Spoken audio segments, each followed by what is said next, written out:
everyone. Welcome to TSP Weekly. This is your tech startup podcast for Thursday, December 18th, 2014. Today we are once again recording at the Communitech Hub in Kitchener. You'd think I could say that right the first time. You did. I say it so often. The Communitech Hub here in Kitchener. My name is Darren Conley. I'm a local tech entrepreneur here in Kitchener-Waterloo. And with me, as always, is my wonderful co-host, fellow tech entrepreneur, Stephen Campbell, sorry. Thank you. Do you ever go by Steve? Or just I go by Stephen because Mom gave me the PH. Right. I was left on my own to get the D. Right. I did not get the D. So, just the Stephen with the PH. Right. Yeah. And I've actually got a... Sorry, it took me a while to put that together. Yeah, it's a creeper. That's Right. a creeper joke. Yeah, gotcha. It creeps up on you. How's So I it have going? I have news. I have a title now.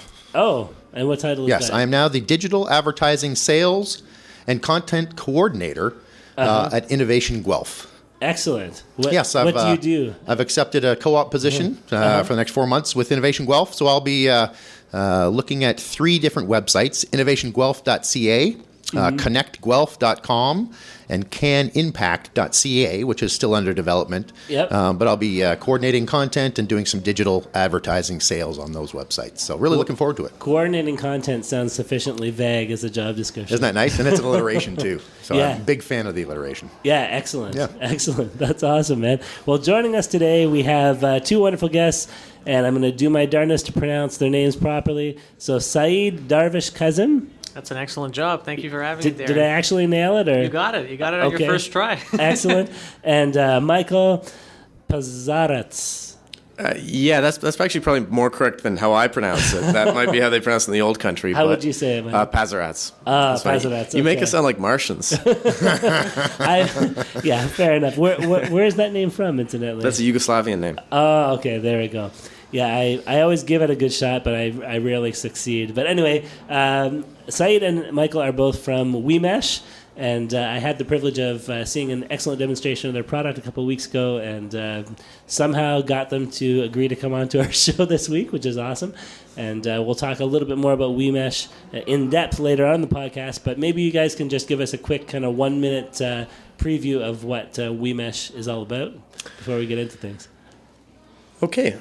Boil down. Well, what's WeMesh not all about, really? I mean, It's about life. It's about memories. It's about changing the Connections. world. The past, the future. No, what it is really a combination of the 2 most popular things to do on mobile devices, one of which is messaging, and the other which is consuming high-quality media content like videos. So it's, that's your teaser. Okay. So we know that it involves watching videos and sending messages. And it involves your phone. And it involves your phone. That's It involves right. other people. Excellent. Well, we'll get the full picture very soon. In the meantime, we're going to talk a little bit of tech news. First up this week, we've got an article about another dating app. It seems like there's always another dating app coming out.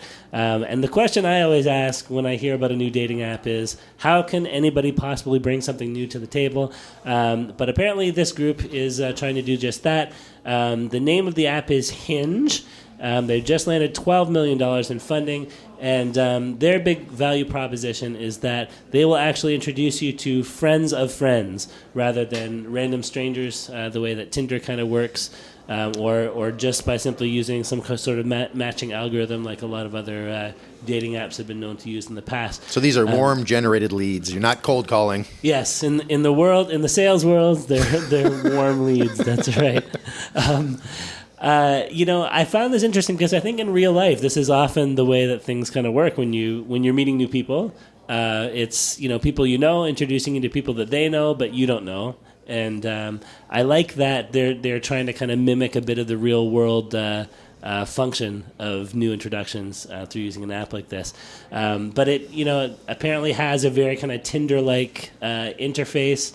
The whole kind of swiping or kind of seeing a picture and choosing whether it's a yay or a nay as far as interest. But it's going to serve you pictures or profiles of people that have some connection to you in some way already. Or connection to your friends or your circle or your network somehow. That's right. Yeah. That's right. So you can kind of, hopefully get the lowdown from somebody as to whether this person is insane, pretty but insane, or Possibly compatible with possibly compatible. Have a really nice personality, whatever it is. So first of all, let me ask, and I'm going to ask our guest because I already know the answer for Stephen and I. But have either of you guys ever tried out the online dating thing or any of these kind of dating apps or anything in the past? Only Tinder.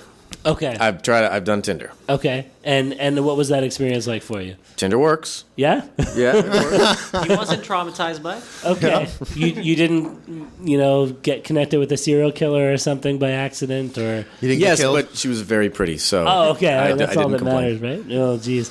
Okay, interesting. And Saeed, have you Yeah, tried it? I've used Tinder as well. That's how we Okay. met, actually. That's how we met. Yeah. That's the story of WeMesh. Yeah. That's See? a bit of a teaser as well. Looks like the perfect guy I could start a startup with. Yeah? Yep. Interesting. So does something like this appeal to you? As somebody who's used kind of the leading app in this space already, would you be interested in using an app that kind of narrows down the options to friends of friends or people like in your, what would you call them, like acquaintances, social circle, rather Kind of than just expanded whoever? social circle? Yeah, that's Yeah. right.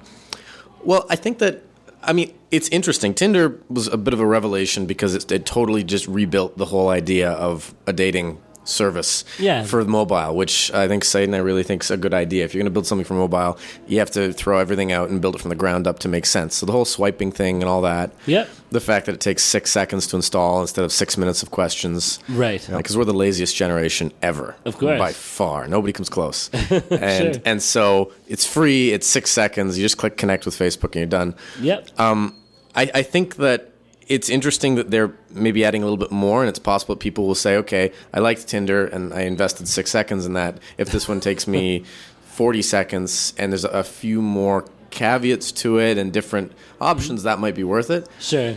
But on the other hand, in tech, it seems like there's one big thing for everything. There's a Right. Facebook, there's a Twitter, there's a Tumblr. There's really, like, number two, nobody even knows them. Right. So unless they differentiate themselves enough, I kind of feel like the number two for Tinder is going to be an unknown. Why would you Right. want the exponentially less popular version? Right.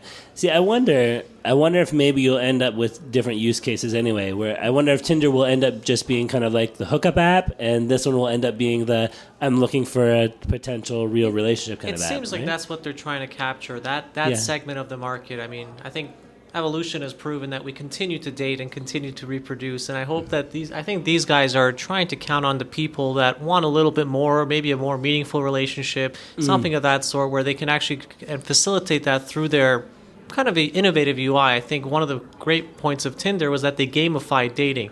So you just have to swipe right, swipe left. No one knows what you did unless you both swipe right, and you guys match up. And I think that's what they're counting on, is that they can hopefully capitalize that in Right. a very smaller market. Now, let me ask you another very personal question.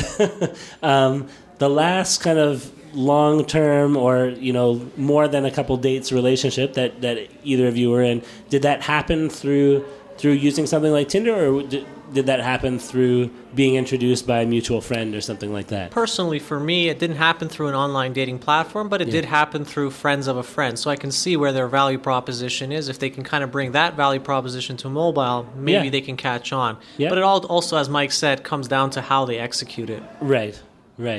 Yeah, I do think execution is really key. I do think that there is a Tinder fatigue that's happening. I think that it got really popular really fast, and I think that's happening maybe more amongst women than men. Right. Because I think really all they need they don't need to get everyone on board. They just need to get women on board with this. Right. And the men will follow, which I think is kind of what happened with Snapchat. I mean, it's not like Right. there was 100 million guys sending each other Snapchats and then the women followed. Sure. I think that I honestly think that maybe what they're offering, which is a little bit more nuanced, and I think that there's potentially other ways that they're going to try to enhance it, would appeal to women, and then the men would follow. Right. There's a great episode of Bar Rescue where the bar is talking about our big marketing thing is we're going to appeal to women, and the expert says, hey, guess what, buddy? Every bar in the world is designed to get women into it. That's the reality, and the men will follow, right? So this guy thought he had this big marketing thing that we're going to do it for women, and it's going to be a women's bar, and the guy was like, I hate to burst your bubble, but that's what every single bar across the world is focusing on, is getting women through their front door. This guy invented Ladies' Night in 2014. I thought it was funny that this guy thought he had the greatest idea, and it's like the basic idea. Like, That's a very the good first point. thing. Yeah, It's a good point about getting the women on board. Like that has to be the marketing strategy of anybody who's operating this space. Is Absolutely. like, how do we connect with the women first, and then the men will just happen incidentally.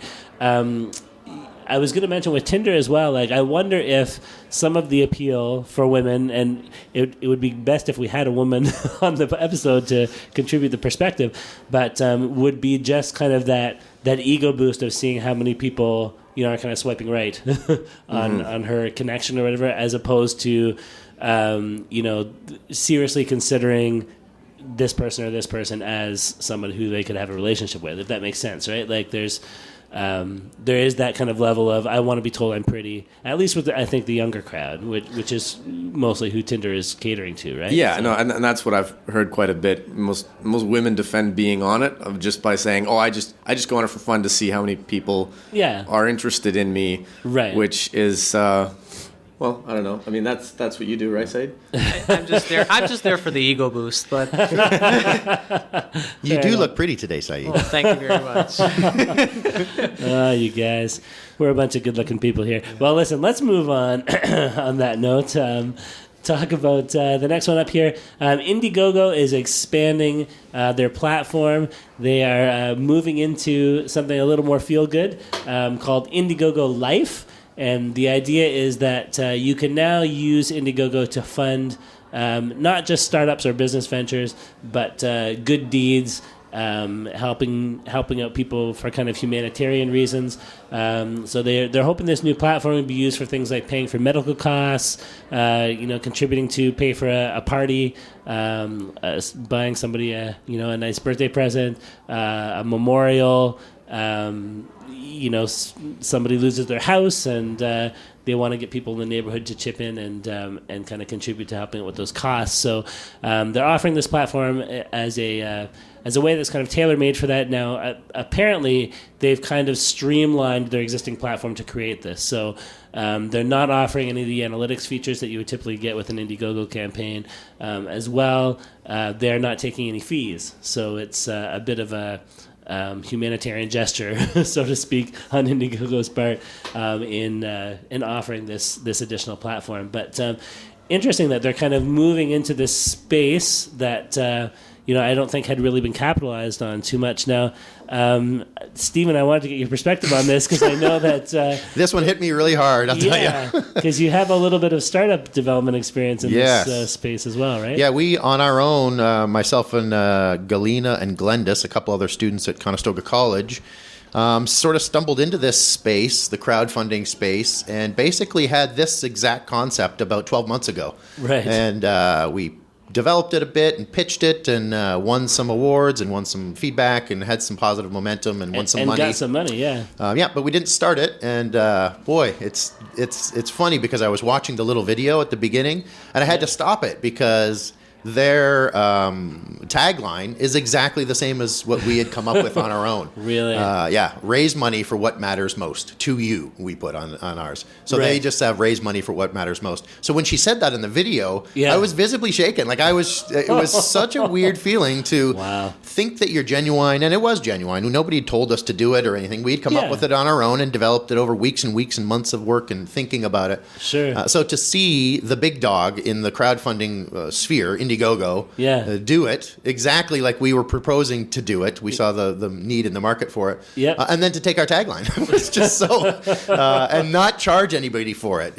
How do you can't compete with that. So Right. it's the whale swallowing the minnow. Right. So it's really neat to see that the idea was on and the validation of that. Yeah, I was but at the gonna say- same time, boy, yeah. it feels like I just missed the boat by Yeah. that much. Okay, At the very least, like you say, it shows that you guys were on the right track in your thinking, I would guess, right? Yep. I would have loved a phone call or just a kiss from them before they really took it from me like Before that. they swiped your IP out from under you. Yeah, so to but speak. it's really Yeah. neat to see that we were right on with it. So Interesting. So I'm not telling you what my next idea is. Yeah, Anybody, fair enough. No, Indiegogo. it's all good. I'm already stealing it anyway. You don't even know.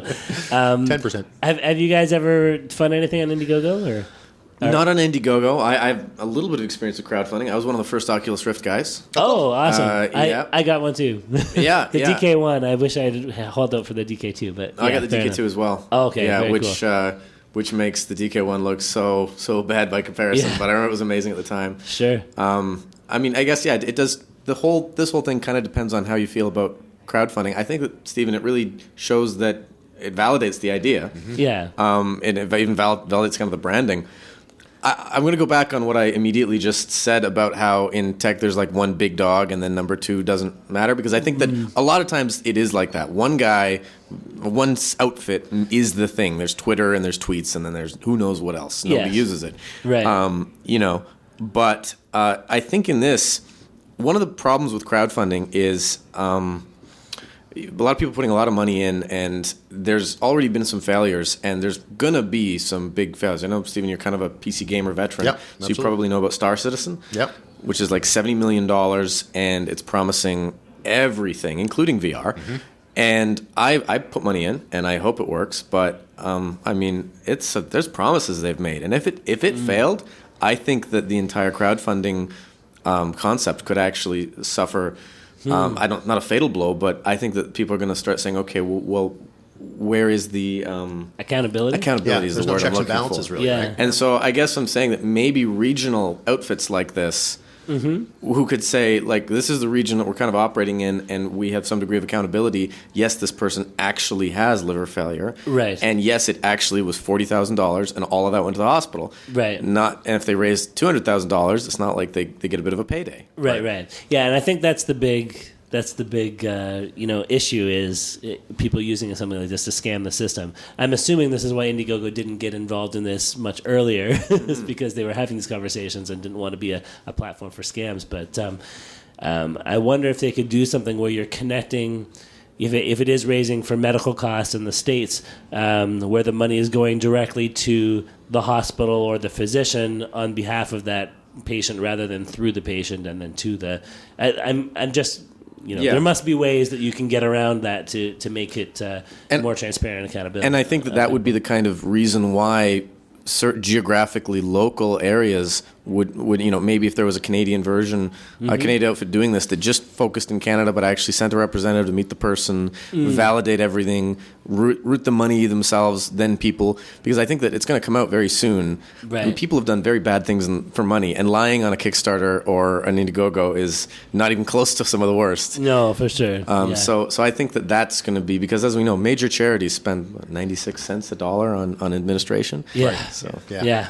One of the things that we had focused on was a model of friends and family, and so that was it built in a sort of protection, so that if you were going to represent that you had cancer and try to raise money for that, the garden that you were trying to raise the money from was your friends and family. So you only get to do that once, kind of thing, with your friends and family, right? I have cancer, give me $10. Yeah. And if you are get to mess that up once, right? I guess, Yeah. right? So, and if you are the kind of person that would represent that, your friends and family probably have a bit of an inkling about you that they're going to give you $5 instead of 10, or So it sort of polices itself in the system we had set up, because I don't think that. If you're trying to do good deeds and your cousin has cancer, that's not something you throw out onto the internet for strangers to really contribute to.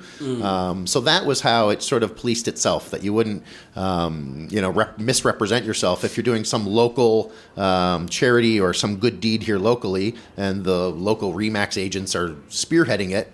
There's a lot of weight on the accountability for that, because you're putting your name on it, right? So the friends and family and the local part of it, I think, really helped police it, other than just somebody saying, "Oh, I have cancer, please help me," and I'm just a random person on the internet. So. They'd probably be unlikely to draw contributors, though, unless they had a very compelling Great story. or Yeah. whatever.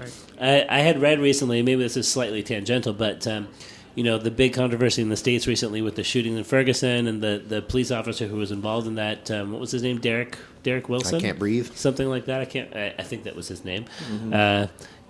Listeners can correct me in our comments section if I'm wrong. But apparently, he got all kinds of donations. The police officer, 10 times more than the family of the victim of the shooting. People handing him money saying, we support you in being a police officer and in what you're doing, and if you get fired, then blah, blah, blah. So it looks like he's going to come out a millionaire from having...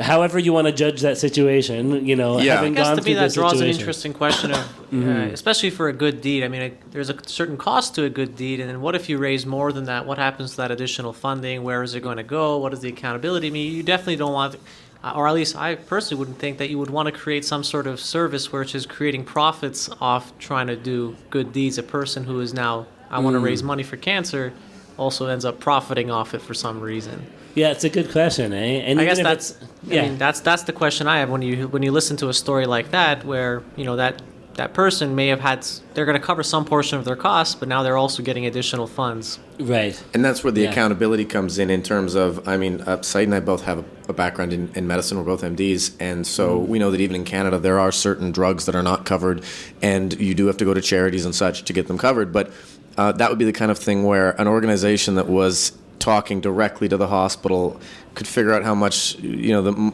any excess money would say be donated to the Cancer Society, stuff like Yes, that, that's right. as opposed to just, here's a mess of money. Yeah, Well, go maybe nuts. it'll cover something, maybe it'll cover more. And the other thing I was thinking is, and I'm being really quite Scroogey right now, That's all good. given the time of year, but Yep. I kind of worry that it's going to be a victim of its own success. One of the examples, there was a gentleman who needed a liver transplant from Africa. Yeah. And he helped a lot of people in Rwanda. Yep. But if it's really just 8 steps to sign up for one of these things that you could do on a computer at a library, Yeah. if a hurricane hits and takes out 30,000 houses, Yep. and even 10% of those people all start campaigns, Yeah. suddenly the number of campaigns will skyrocket, but it'll dilute. So many others get lost in the in the information haze. Yeah, it's true. That's interesting because that was the genesis of our idea a year ago for this, was the hurricane that happened in the Philippines. And I sat there and said, there's going to be another hurricane. And people are always donating money. So why don't we just preload the donation so that as soon as the hurricane happens, boom, the money's released. And you don't have to do that campaigning. We just got hit by a hurricane. Please help us now. Yeah. Because we know that there's going to be a hurricane tomorrow or the next day or whenever. So let's preload the money. So as soon as the hurricane hits, it's released. Because I was seeing friends and family over Facebook sending T-shirts and cans of food 2 weeks after the hurricane to the Philippines. And I was thinking, who's getting it? Where? 3 weeks later, and Especially if the T-shirts were made in the Philippines. Right. Yeah. Here's your T-shirt back. Yeah. Very nice. It's a big round trip. So that was the genesis of it, right? It was we were trying to be proactive in charity, but and it morphed into just letting people help themselves. We were trying to facilitate. Yeah, but then I guess it comes down to that kind of management aspect of it, like you said. So if there is, a flood in one particular place, somehow the people who are running this platform, Indiegogo, have to manage it so there's a single campaign for that particular disaster rather than 3,000 7,000, small campaigns, that are all doing different things, right? Exactly, and the accountability, but also at the same time not taking 80% of the money as administration fees, which we've seen this happen. So it's a tough balancing act. Yeah. Well, at least Indiegogo is saying they're not taking anything for administration fees for this particular platform, which is great. I think they're still going to have to work out some of those management and preventing scamming issues. And I'm very happy that they have to worry about it and not me, because I don't think I would want to have to deal with it myself. Let's move on here, guys. Last article we want to talk about, something a little bit more lighthearted here. A new app called Cord, or I guess they're calling themselves the Cord Project right now. But the app itself looks like it's called Cord, is a voice messaging app that is kind of taking a midway stance between text messaging and the traditional phone call.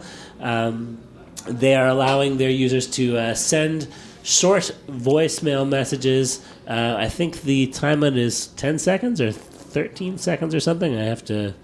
12 seconds. Here we go. 12 seconds or less. That's 4 seconds longer than Clipter's 8 seconds. That's true. That's Little true. Clipter plug. But this isn't. I don't think this is video. This is just the audio.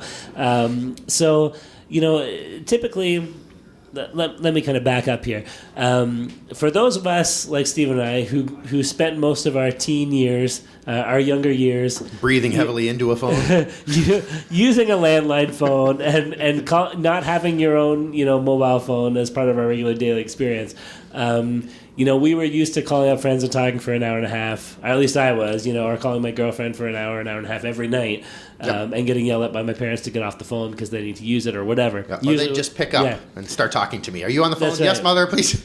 That's right. And these days, and I know plenty of people, my wife is among this group, who just don't want to call anyone ever because they feel like now it's too much of an intrusion. You only call somebody in an emergency situation. You don't call them just to chat.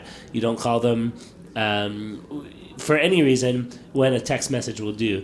The benefit of the text message, of course, being that you can choose to take it and read it anytime you want. You can choose to respond anytime you want. And we don't think of it necessarily as a benefit, but the fact that a text message is of limited size means it's just a small chunk of information to digest. Mm-hmm. I don't have to get stuck for a half hour with somebody who I can't get off the phone with, right? My small chunks of texting lately have been, hello? Hello? There you go. So, yeah, my choosing to respond to them are being prompted by some extra texts. Sure. It's time to respond to that text now, honey, kind of thing.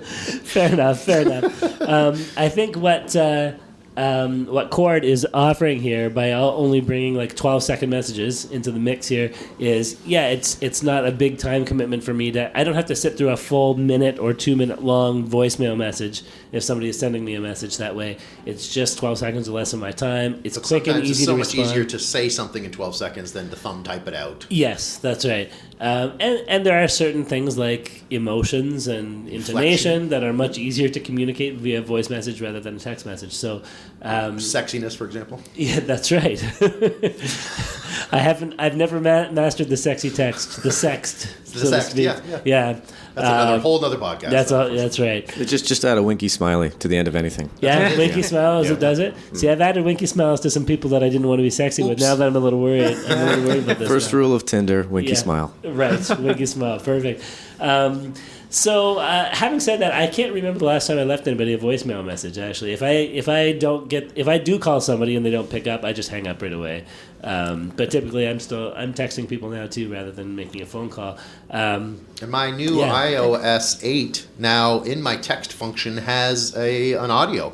So I can hold down the audio microphone and speak into it, and then it shows me a little wave format of what it looks like, the audio, and then it sends it to my wife, so she can actually sends it as an audio file. As an audio file okay. in my text messaging app. So now I can either just text her or just hit it, hold it down, and talk to it and send it. So sometimes I'll do that. Just say, no, don't get the crunchy peanut butter. I want or whatever it is, right? I want the smooth. I want the smooth. Damn it. So that is powerful. Now, she can't do that at work. She'll say, don't give me the audio text at work because I can't communicate, because I can't listen to it. Right. But that worries me with Cord because... this is like Michael said, geez, like one place, please. And I have to go Apple text chat, and I also have to go Facebook chat. So I'm already in 2 places for chatting, and I don't want a third. I'm also kind of in LinkedIn. It's a notification I'm looking at as an active job seeker in a graduating school. So that I'm 3 spots for. I don't want for messaging. 4. It's too much, right? So that's the uphill battle I see these guys having is how do they become the one? Sure. Because number 2 and number 3, they're out there still for me. It's whatever my phone's ecosystem is my first chat text. And then Facebook has to be the Facebook Messenger, especially at school. All the young people are on that. So that's their problem, I think. And let's not forget, the first guys in this space that I know of, because years and years ago, I was really excited about the idea of sending voice messages, just like on Star Trek. Yeah. And it was WhatsApp. Let you send 30-second messages, and eventually it got to 60, which was huge. And now I think you can just send minutes. Yeah. I, as I'm sure any listeners of this podcast know, I can't say anything in 12 seconds. Right. So that's immediately a non-starter for me. I haven't used the app, so I can't really slander it too much. Yeah. I do agree, though.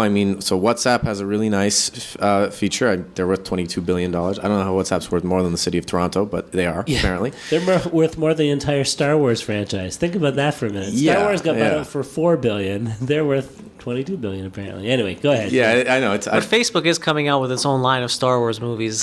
Fair enough. Yeah. I'm surprised Facebook didn't buy Star Wars, but yeah. Yeah. Yeah. Uh-huh. So I agree. So Facebook Messenger has a fairly well integrated version. iOS now has a well integrated version, although I feel like if they integrated it a few years ago, culturally people might have used it better, but now it seems like we're sort of past Redundant it. or whatever, yeah. Yeah, I've received 0 and I've sent a few and people don't respond. I don't think they know how to play them or something. Sure. And yeah, so we have to get on a new social network. Now, I think, though, therein lies something. The fact that people don't use them, I know that they're trying to say that they're not integrated well and we want to integrate them better. Right. And I can respect that. Yeah. I don't know how they're going to integrate them better. I see the circles and things like that. Yeah. But if they do, if they unlock the potential of voice messaging, then good for them. But it's a well-trodden path already. It's pretty Right. Red Sea. Yeah, There's a they lot do- of ships on it, They right? face Yeah. a difficult battle. I mean, they do have the pedigree. I mean, it seems like they're both, formerly worked at Google, and they have strong backing. It's Yeah. going to come down to their execution and whether they can actually convince enough users and actually gain that traction. But it is as you've all mentioned. There's WhatsApp, there's Facebook, Yep. there's iOS, And having said that, I think the voice message sending has never really caught It's on. never picked up. It's definitely never replaced texting, which is still the number one form of communication. for whatever in the reason, we mobile don't world, want audio recordings of ourselves left in.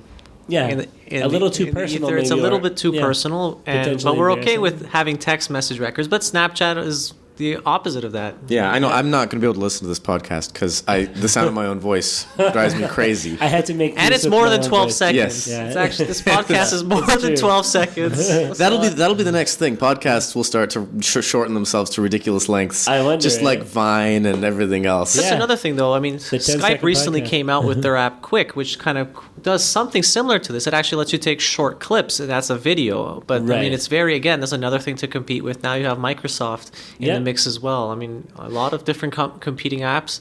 Maybe their hope is an exit, or I'm not sure though. Maybe I think it's interesting, this whole idea of delivering something short as a value proposition, right? And I remember way back in the day when Twitter first came out, and people were using this term microblogging to describe Twitter. It's a microblogging platform because up until then, blogging had been the big thing, and I was like, why would I need something that's limiting me to only 140 characters? Like, essentially publishing my Facebook status and nothing else. Why would anybody ever use this thing? It's going to crash and burn. Well, obviously that hasn't happened. And and I think that lends it, or that says something about its execution and the way they were able to connect and be cool. They had to become cool.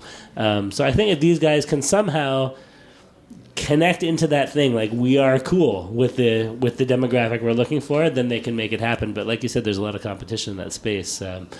Yeah, even Snapchat too was another one that I'm like, when I first heard of it, I'm like, why would anybody ever use Snapchat? But Yep, I think once that again, goes back yeah. to, you only need to get half of people using it. Yeah. So you get the right half. Yeah, And that's then right. and then other people will use it as well. And probably that's true with this as well. Mm-hmm. I just don't know if people are as enamored with their own voices as they are with their own image. Right. So maybe they need something where you can alter your voice to sound like a sexy movie star. Yeah, like, you're like a recording message. filter. People Yeah. they put that nice filter that makes Yes, everybody the look. Instagram for voice messages. Yeah. I think we're developing a new idea here, guys. I think we should confirm some Let's stop IP this here. podcast. Pull the plug on this podcast and have a brainstorming session. That's right. You better hurry because Indiegogo's listening. Yeah, that's right. Not that I'm bitter at all. We do know how they like to steal your ideas, Stephen. Yeah. Well, listen, guys. Let's move beyond talking about articles and talk a little bit about WeMesh. Now, when I first met you guys, I had heard just the term mesh being thrown around, not so much WeMesh. So just to confirm, WeMesh is the name of your company, of your organization. Of the company, of the app. Of the app. Capital W, capital M, WeMesh. WeMesh, and within WeMesh, I am creating meshes, or I'm creating a mesh that people can participate in. That's the vernacular. Okay, Yeah, like Twitter gotcha. and Tweet and Snapchat and Snap. It's kind of the vernacular we're using. Yeah. Perfect. So now that we got the sneak peek earlier, maybe you can give us a bit of a more broad or a more detailed overview of what happens. Why would I ever use WeMesh? And Yeah. Do I want to be a mesher? Yeah, I I don't know about how far we're going to take the vernacular. We'll see what sticks, I guess. I Throw think it we all just against found the wall. ball, did Yeah, I'm not sure. Most people want to be a mesher. But yeah, yeah. Yeah, so really, I mean, it started off just kind of, as I said, Saeed and I have a background. We're not actually necessarily tech people, although we have always had sort of an aptitude for this kind of thing. Sure. We thought this app had to exist already because, everything exists in the App Store, 20 million apps or something. So we thought it must exist. An app that would let you watch videos together. Because there were a lot of videos we wanted to watch together, like Lonely Island videos would come out, and they were so funny, and we wanted to watch them together, and we'd send them to each other. I'd be like waiting for them to say ha-ha so I could say ha-ha back. Yeah. Silly stuff like that. And I just thought, boy, why we can't have this experience together?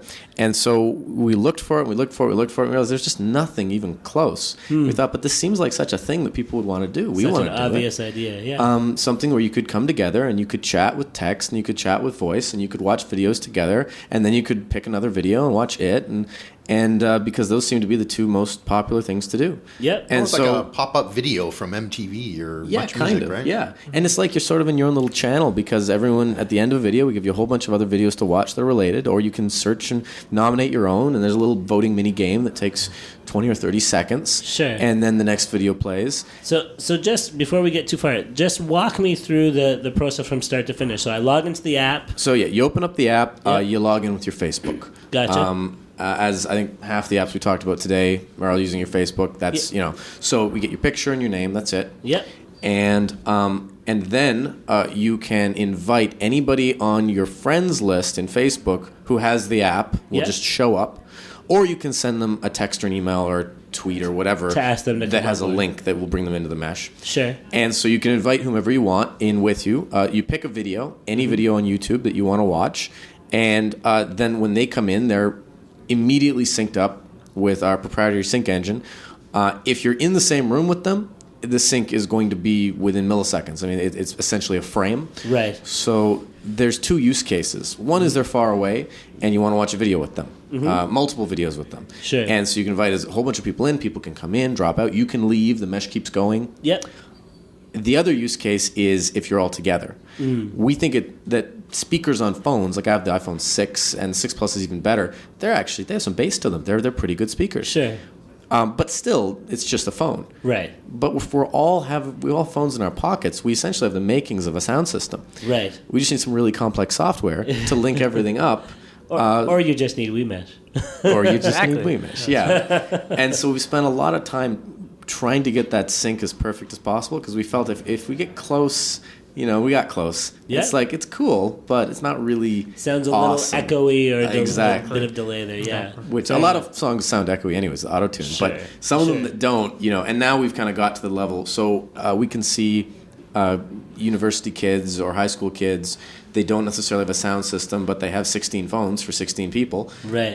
Start a mesh, and suddenly... You've got your party sound system set up right there. Yeah, then and yeah. anyone can contribute a song, and it'll just go and go and go. Right. And it Excellent. follows you around to the bathroom or wherever you're walking. Exactly. Right? It's gonna be in your It's pocket. portable. It's a portable kind of sound system. Yeah, your sound system's as big as your party is. Excellent. Now, I know I was telling Steven this earlier.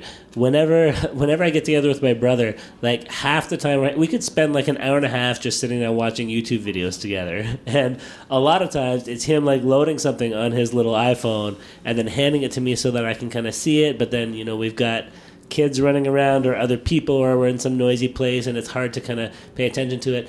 And that was the first thing I thought when I saw WeMesh was like, this would be perfect. We can watch videos together even from afar. We don't have to be in the same room, and we can have our little show and tell of funny videos of people getting kicked in the head or whatever we're watching right that day, or sharing songs with one another or whatever the case may be, a playlist or something.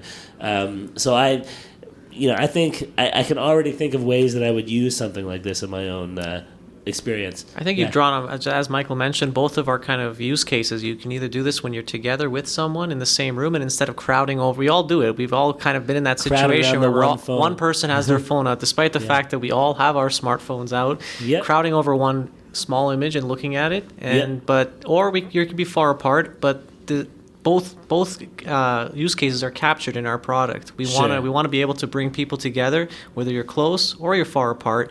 And I think as devices are getting bigger, they're getting more and more capable of this type of thing. That's what we hope to draw upon. I mean, you have a 1080p TV in your pocket. Right. That is your primary viewing device now. Why, thank you for noticing. Is that a 1080p phone in your pocket, or are you just happy to see me? There you go. Well, I'll tell you, I got something new for my Christmas list. I want a proprietary sync engine. That sounds really cool. I think this is your major value proposition, right? Is the synchronization process that you guys have developed. I don't want you to give away any of your IP here or anything, but can you just tell us a little bit about what it was like to go through that process of developing it? And was that a lot of hacking away to make something work? I think one word would describe it as difficult. Yeah. Yeah, I mean, it's tough to sketch out an entire project on a board when the central piece is magic. Right. So that's sort of the iceberg principle, right? Yes. Like you don't know what you're going to come up against, but there's going to be something. Yeah. But you can't see it, and it's unforeseen. Sure. Exactly. So as long as this magical thing that's never been done, and most engineers are telling us is fundamentally impossible, Yeah. as long as that works, Yeah. everything else could be cool. And so that's why we kind of kept having to come back at it. And we had a really good team of people who wanted to kind of venture into the great unknown and do this kind of stuff. Right. And, it's finicky working with milliseconds, and, everything from GPU buffers to the slightest little delays but we're pretty happy with where we've got. We sort of felt like if you want to offer something to people novel, I mean, it's great to have a different use case, and it's great to have a good UI. But sort of like Shazam, at the center of it, they had a new technology that people were like, oh, look at this. And we felt like if we didn't have a new noteworthy technology, ultimately our product would be hollow. So. Yeah, it's just another gimmick on the shelf, right?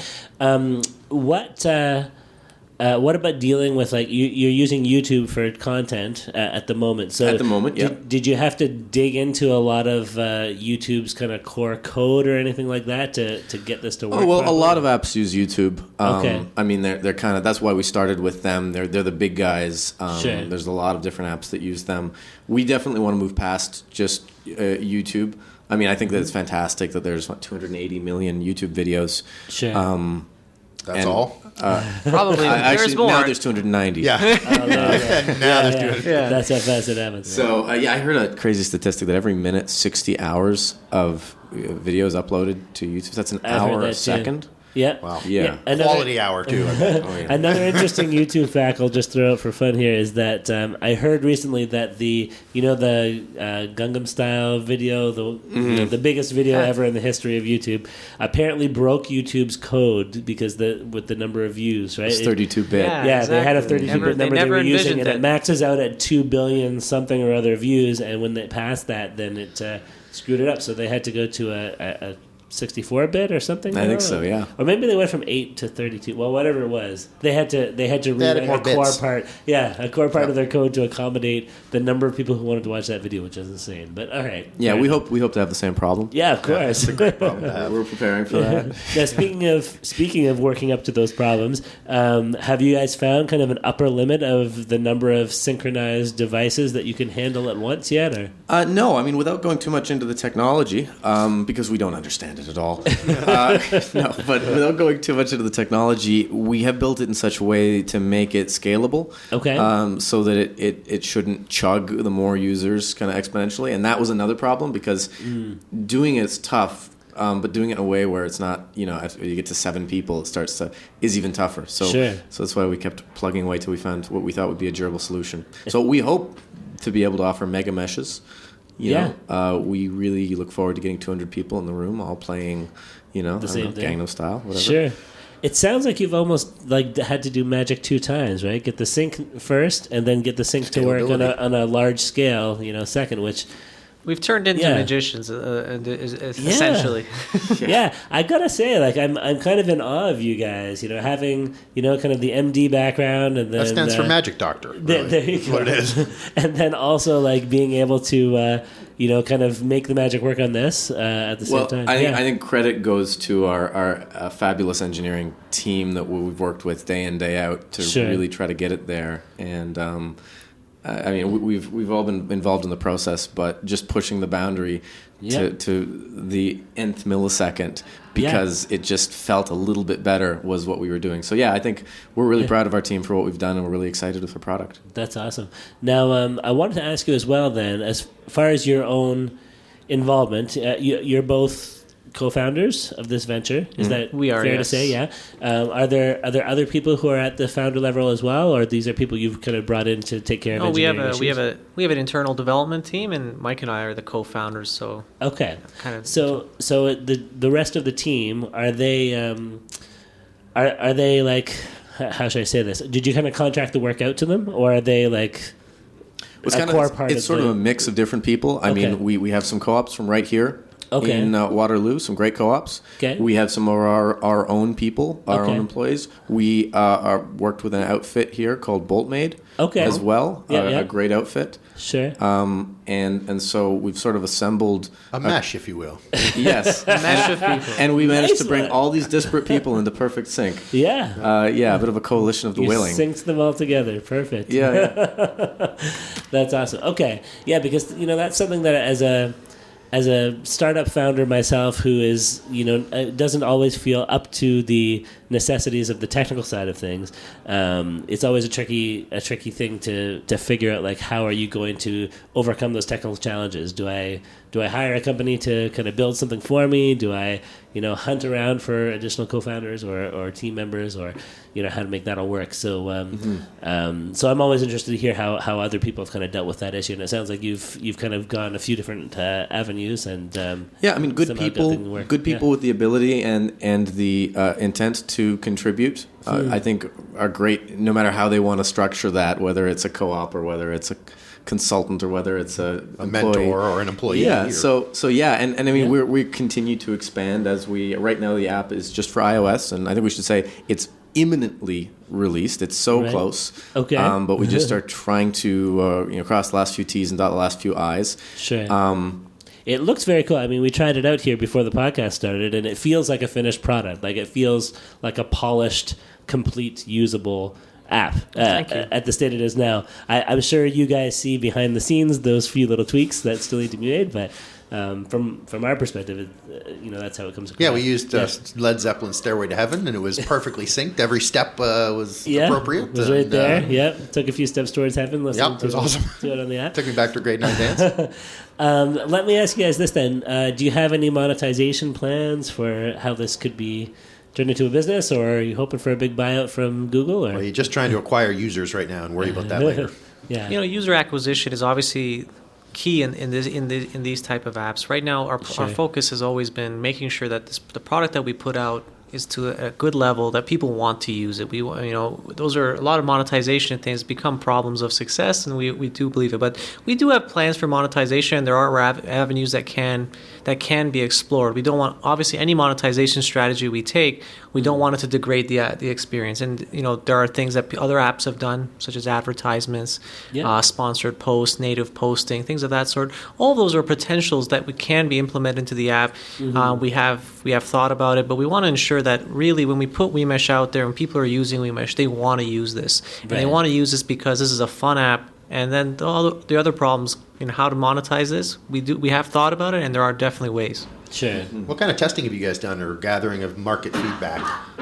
well, Or is that just I mean, about to happen now? before we even set out on this, we kind of did a field test to figure out if people want to do this, and I mean we found a ton of stories of people, soldiers in Guam who would sync up Netflix movies and watch them with their wives and stuff like that, and Wow. university Stuff you would never have thought students. of, eh? Yeah. What? Well, I mean, people used to. Well, apparently, there used to be a thing called television that was always synced up, and people used to watch TV and talk on the phone together. Sure.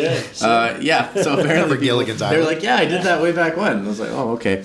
So it's interesting that these personal devices we have actually separated us, because now we're all just sitting there staring at our phones, watching the same videos, and then just texting them to each other and texting back a lol. Right. I think one of the things that Saeed and I felt was every service these days is just pushing the share button in your face. Right. Share. Do you want to share this on Grunster? Do you want to share this on Bitly? Yeah. Do you want to share this on all these services? And you're not sharing it. You're sending it. Right. I'm sending you a link. Right. It's not like, it's like, It's not a shared experience or having it at the same time together. It's just, I've had this experience, now I'd like you to have it on your own. Yeah, want to watch this movie with me? Okay, Yeah. here's the DVD. I saw It's it a push. Yeah. It's not, we didn't watch it together, Yeah, it's not a share. Yeah. And that's fine. If 80% of the people want to do that, that's great for them. Fine. We don't want to replace those services. Mm-hmm. But I think that there's at least 20% of people who might actually want to share it, who might want to watch it together, Sure. who might even want to use it as an excuse to, like, we go to movies we hate sometimes with people just because we want to hang out with the person. Right. Yeah. And then talk about what a terrible movie that was afterwards. Sharknado. So, yes, exactly. Although that was a classic of our times. I understand. Sharknado 2 didn't live up for me Yeah. Oh, to the no. original, no. I think our times might be a little different. Simon. Yeah. Oh, man. So, but I mean, honestly, The Room though is the movie that we. I mean, if we could get The Room somehow on WeMesh, I think. So if that Tommy Wiseau is listening to this, Yeah. Yes. Hint, hint, nudge, Tommy nudge. Wiseau, who I've had the pleasure of actually sharing a drink with. yeah, both we have. both met Tommy Wiseau. It's a very interesting So- individual. So yeah, I think that we have done testing. We have a test flight. We've had a lot of people on, and that's how we've kind of done our stress testing. And one interesting thing that came out of it, we never intended to make a messenger app. Even though there's the whole thing about messengers, the bubble, everyone's excited about messengers. We never really intended for that. We kind of thought our app's sort of a different thing. Yep. But a lot of people said, "Wow, this is like the coolest messenger app." And any Like a sentence that messenger starts app with video rather Yeah. than a video app with messenger. because Interesting. we're watching Nicki Minaj videos and we're talking, it's fun. Yeah. And I mean, any sentence that starts, "This is like the coolest blank," we're okay with. But Yeah. we were surprised. Yeah, absolutely. Interesting. And I wonder if that makes you a bit of like buyout bait for other messenger apps out there that might want to add synchronized video functionality.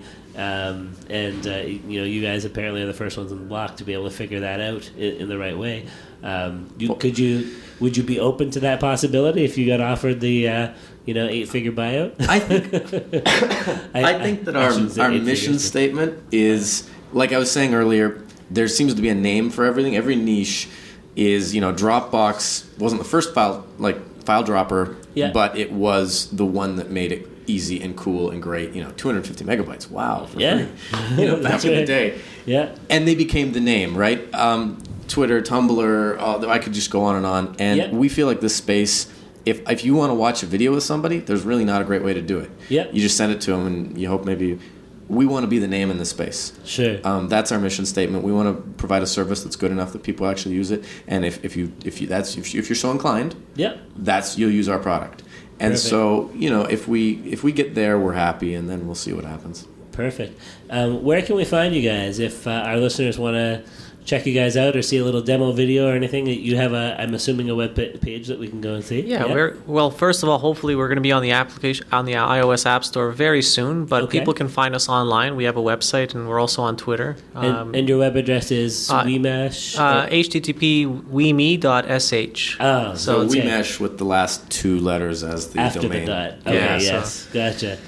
And they Okay. can find us on Twitter as well at WeMesh Inc. Okay, Yeah. Wonderful. And we can put some links to that. So I thought I saw you guys had Instagram and Pinterest. We have or something Instagram there and too. Pinterest. We're just waiting for that beautiful first picture. Ah, okay, perfect. Well, we can put some links to where people can find you up when we post the podcast, and hopefully start generating a little bit more buzz that way as well. And do you have any idea when we could find you in the App Store within the next week or two, maybe? Or Unfortunately, you would, but unfortunately, there's an event called Christmas coming up. yes, that Christmas. apparently they celebrate down in California. So Apple is shutting down for a bit, but hopefully very, very early in 2015. Okay. So it's WeMesh, WEMESH. Yep. And you put that in the App Store and you'll find it. And then hopefully in not too much longer, we'll have Android versions and other things. Perfect. Sounds awesome, guys. Well, I look forward to trying it out. Santa, yeah. if you're listening, I'd like a light gray proprietary sync engine, if I can. Keep asking, man. Keep asking. Awesome. Well, that seems like a good note to wrap things up on here, guys. I think we're coming up to an hour here anyway. So let's say some thank yous real quick. First of all, thank you very much to our guests from WeMesh, Michael and Saeed. Thanks for having us. And our pleasure. Thank you to Communitech for hosting us here once again in the The Communitech Beam Hub. Room today. Yes, in the Beam Room. And thank you to you, our listeners, for joining us for another episode of TSP Weekly. We very much welcome your comments, your questions, criticisms, and feedback.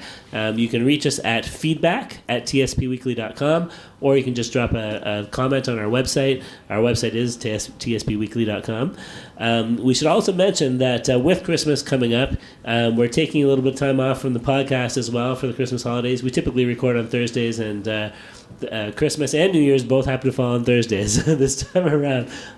But we will be back sometime in the early new year. We already have some interesting people lined up.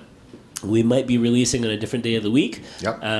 We'll have more information about that a little bit later. And we may even drop a special bonus episode in somewhere between now and New Year's. Depends how much time I have and how sick I am between now and the breakfast 2015. Christmas special. Yes, the breakfast special. It'll all make sense when you hear it, but we'll have to see. So keep your ears open. Also, we are Stephen and I are looking for good feedback from listeners, especially longtime listeners, just about what you find interesting about this podcast or things you might want to see changed. Yeah, as we go into the new year, we're looking at the podcast a little bit and looking to improve and tweak and possibly change some directions. So if you like anything about it, let us know. If you hate something about it, let us know. Yep. We might even try to send out a survey in the next little while for people to fill out. But if you just want to send us an email or leave us a comment, that's absolutely wonderful. And that'll help us make this the best podcast we can make for everyone. So on that note, we will say goodbye. Thank you, everyone, for joining us, and we'll see you all next week. Happy holidays.